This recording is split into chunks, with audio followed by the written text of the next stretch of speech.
കോൺഗ്രസ് നേതാവ് തിരുവഞ്ചൂർ രാധാകൃഷ്ണൻ ഇപ്പോൾ മാധ്യമങ്ങളോട് സംസാരിക്കുന്നുണ്ട്. അതിലേക്ക് യഥാർത്ഥത്തിൽ ശ്രീ പിണറായി വിജയൻ ഇത് നിയമസഭയിൽ പറഞ്ഞപ്പോൾ എനിക്ക് അത്ഭുതം തോന്നിയത്. കാരണം ഇതിനൊക്കെ ജുഡീഷ്യൽ കമ്മീഷനെ വെച്ചതാണ്. ശ്രീ പിണറായി വിജയൻ കൂടി അംഗമായിട്ടുള്ള ക്യാബിനറ്റ് നായനാറിൻ്റെ ഗവൺമെൻറ്റാണ് ആ കമ്മീഷൻ റിപ്പോർട്ട് അംഗീകരിച്ചത്.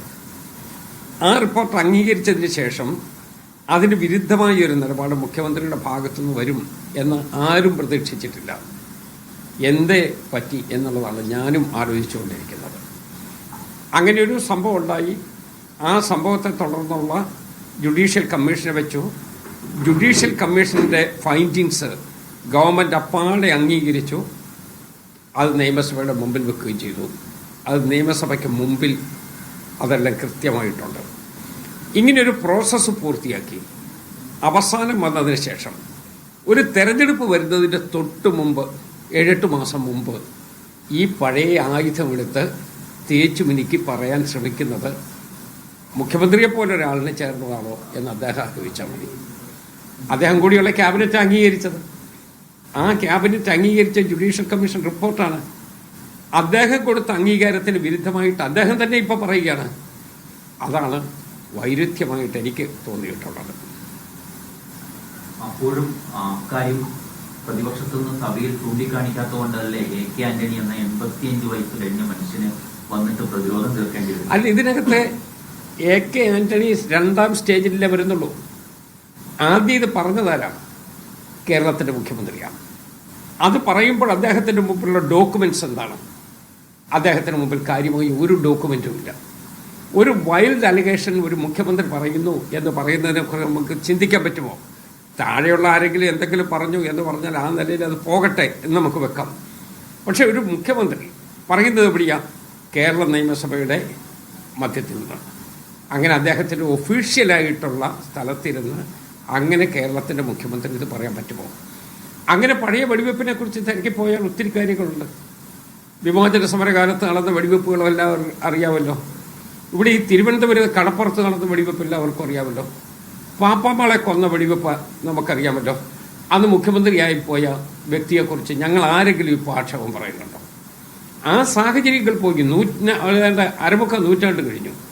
അത് കഴിഞ്ഞതിന് ശേഷവും ഈ പഴയത് തപ്പിപ്പിടിച്ചുകൊണ്ട് വരുന്നു എന്ന് പറയുന്നതിൻ്റെ ഏറ്റവും പ്രധാനപ്പെട്ട കാര്യം പുതുതായിട്ട് ഇവർക്കൊന്നും പറയാനില്ല എന്നുള്ളതാണ്.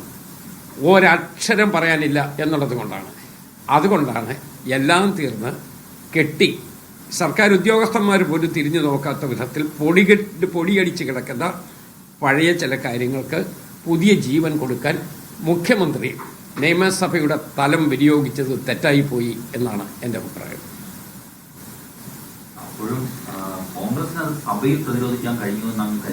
അല്ല, അത് പ്രതിരോധിക്കേണ്ട കാര്യം റെക്കോർഡല്ലേ അവിടെ നിൽക്കുന്നത്. പിന്നെ കോൺഗ്രസിൻ്റെ പ്രതിപക്ഷ നേതാവ് പറഞ്ഞല്ലോ, പ്രതിപക്ഷ നേതാവ് വളരെ ശക്തിയായി പറഞ്ഞിട്ടുണ്ടല്ലോ. അതിന് മുഖ്യമന്ത്രി സംസാരിച്ചതിന് ശേഷം മറ്റാളുകൾക്ക് സംസാരിക്കാൻ പറ്റില്ലല്ലോ. എല്ലാ പ്രസംഗത്തിൻ്റെയും അവസാനമല്ലേ മുഖ്യമന്ത്രി സംസാരിക്കുന്നത്. മുഖ്യമന്ത്രി സംസാരിച്ചു കഴിഞ്ഞാൽ ഇൻ്റർഫിയർ ചെയ്യാനുള്ള അധികാരമുള്ള, അവകാശമുള്ള, പ്രിവിലേജുള്ള പ്രതിപക്ഷ നേതാവ് അതിനെ സ്ട്രോങ് ആയിട്ട് ഒപ്പോസ് ചെയ്തിട്ടുണ്ട്. അപ്പോൾ അവിടെ എതിർത്തില്ല എന്ന് പറയുന്നത് ശരിയല്ല, എതിർത്തിട്ടുണ്ട്. മുഖ്യമന്ത്രി പ്രസംഗിച്ച അവസാനമാണ്. ആ പ്രസംഗത്തിനിടയിൽ ഇൻ്റർഫിയർ ചെയ്തുകൊണ്ട് പ്രതിപക്ഷ നേതാവ് സംസാരിച്ചിട്ടുമുണ്ട്. അപ്പം ഞങ്ങൾക്ക് പറയാനുള്ളത് പ്രതിപക്ഷ നേതാവിലൂടെ പുറത്തു വന്നു.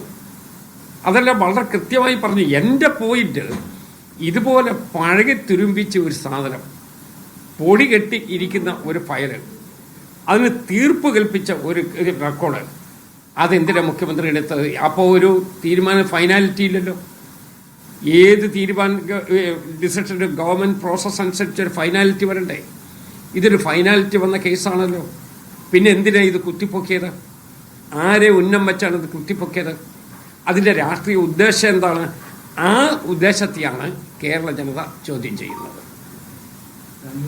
പ്രതിരോധിച്ചെന്ന് പറയുമ്പോൾ പോലും ഇത് ഒരു ദിവസം നിയമസഭയിൽ നടന്നതിന് ശേഷം അടുത്ത ദിവസം, അതായത് ഇന്നലെ വൈകിട്ട് 5 മണി വരെ കാത്തിരിക്കേണ്ടി വന്നു മുൻ മുഖ്യമന്ത്രിക്ക് ഇന്നലെ പ്രതികരിക്കാൻ. അതായത് ആ സമയത്തിന് വലിയൊരു സമയമുണ്ട്. ആ സമയത്തിനുള്ളിൽ ഒന്നും ഈ പറയുന്ന വസ്തുതകൾ, ഡോക്യുമെന്റ്, പബ്ലിക് ഡൊമൈനിൽ അവൈലബിൾ ആയിട്ടുള്ള ഡോക്യുമെന്റ് അടക്കം മുന്നോട്ട് വെച്ചുകൊണ്ട് അന്നിപ്പോൾ പറഞ്ഞ കാര്യങ്ങളൊക്കെ തന്നെ പ്രതിരോധിക്കാനുള്ള ഒരു അവസരം പ്രതിപക്ഷ നേതാക്കൾക്ക് ഉണ്ടായിരുന്നു. പക്ഷെ ആ രീതിയിലുള്ള പ്രതിരോധം പബ്ലിക് ഡൊമൈനിൽ വന്നിട്ടുള്ള ഡോക്യുമെന്റ്സ് ഇന്ന് പത്രത്തിൽ തന്നെ ഉണ്ടല്ലോ.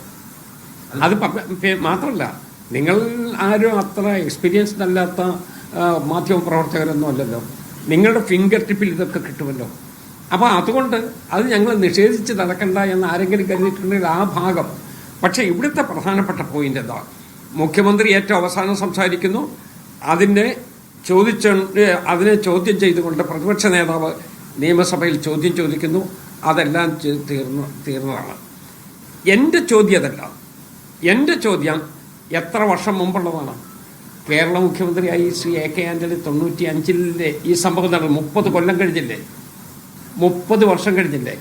30 വർഷത്തിന് ശേഷം എന്തുകൊണ്ടാണ് ഇവിടെ നമ്മുടെ മുഖ്യമന്ത്രിയെ പോലെയുള്ള ഒരാൾ ഇത് പൊക്കിയെടുത്തുകൊണ്ട് വരാൻ ശ്രമിച്ചത്? അതിൻ്റെ അർത്ഥം തന്നെ അദ്ദേഹത്തിന് വേറൊരു കാര്യവും ജനങ്ങളുടെ മുമ്പിൽ പറയാനില്ല എന്നാണ് ഞങ്ങൾ വായിച്ചെടുക്കുന്നത്. ഈ CK ജാനു പറയുന്നുണ്ട്, നൂറ്റാണ്ടുകൾ കഴിഞ്ഞാലും ആന്റണിക്ക് മാപ്പില്ല. AK ആന്റണിയുടെ വൈകിയ വേളയിലുണ്ടായ തിരിച്ചറിവ് നല്ലതാണ് എന്നാണ് അവർ ഇന്ന് പ്രതികരിച്ചത്. ആര് പറഞ്ഞു? CK ജാനു മുത്തങ്ങാട്ടൊക്കെ. ഞാനതിനെക്കുറിച്ചൊന്നും പറയുന്നില്ല. ജാനുവിൻ്റെതായ രൂപത്തിൽ ഇത് പറയട്ടെ. നമുക്ക് നമ്മളുടേതായ രൂപത്തിൽ പറയേണ്ടി വരും. അത് കാര്യങ്ങളൊക്കെ എല്ലാവർക്കും അറിയാം. CK ജാനുവിനും അറിയാമല്ലോ. CK ജാനു അവിടെ കുടില കെട്ടാൻ അത് പോയിട്ടുണ്ടോയെന്ന് എനിക്കറിയില്ല. എനിക്കതിനെക്കുറിച്ച് എനിക്കൊരു പരാമർശനമില്ല.